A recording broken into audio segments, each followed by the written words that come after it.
Yate.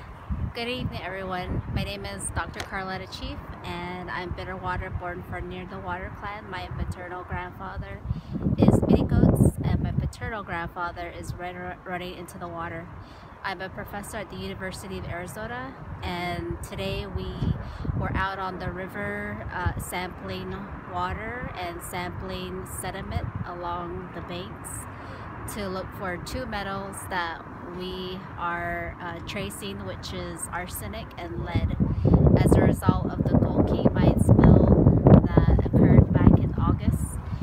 We're targeting these particular metals and seeing how they deposited along the river.